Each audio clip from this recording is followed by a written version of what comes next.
So today I'm going to show you how to use Zelle on your Ally bank account, and we're actually going to follow along here in real time on our iOS device so you can see all the steps it will take. Now here on the main page of our Ally account, there are actually a couple of different ways to get to your Zelle feature, one of which is clicking on one of your accounts that you have to be able to go to it, or you can click on the menu button over here on the bottom right hand side of the screen, which is what we're going to go ahead and do for today's example. Now from this section over here, we're going to see where it says transfer and pay, and there is going to be the Zelle option. We're going to go ahead and tap over here. Now from here, we are able to either send, receive, or even split our Zelle transaction. Now, for our example today, we want to show you how to go ahead and send, but if you wanted to request money from somebody, it'll be fairly similar. You're going to be putting in their Zelle information versus here where you're also going to be putting in the Zelle information to who you are sending to.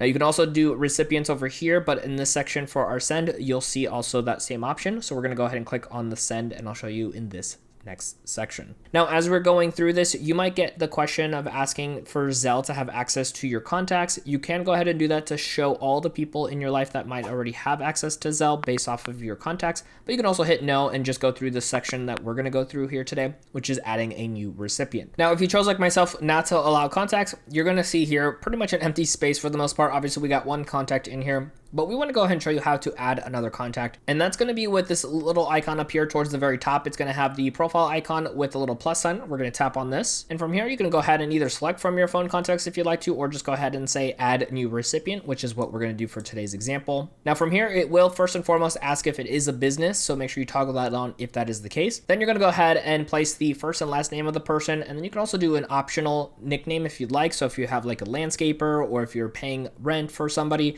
you can go ahead and put in that kind of information. It makes it easier.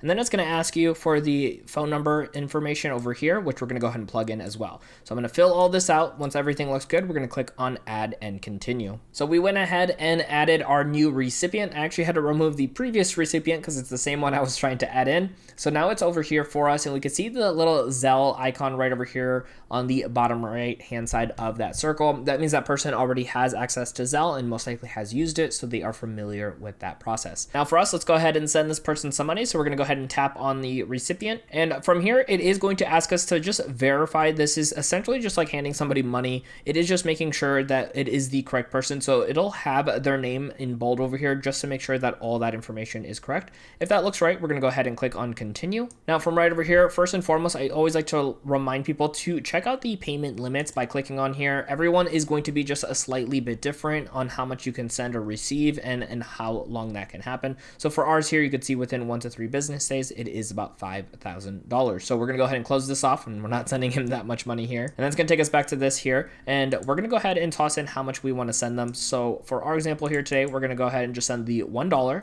click on done, and it's going to ask us which account we want to go ahead and pull from. So it just chooses one of them for you, so you can go ahead and click the little arrow on the right hand side here, and then choose whichever option works better for you to go ahead and send that money. And you can see right over here, the nice thing is you can actually choose when you want to send it, but you can click on change, and you can have a different date if you would like. And then if everything looks good here, we're going to click on review. Now from this section here, you're going to go ahead and have the option to put in the reason for it, so that way it's a good reminder for you on why that money is being sent, and then also to when that money will be sent over as well. If everything looks good here, we're going to go ahead and click on send. And then it's going to give one last moment here to protect yourself, just making sure once again that everything looks good here for us. They do want to protect you from scams here. And if everything looks good, we're going to go ahead and toggle over here, and then the send button will be highlighted. Tap on here. And just like that, we went ahead and sent money on our Ally bank account through Zelle to another user. Now there is more to learn when it comes to utilizing Ally Bank, and no worries, we got you covered. Check out our video right over here on screen.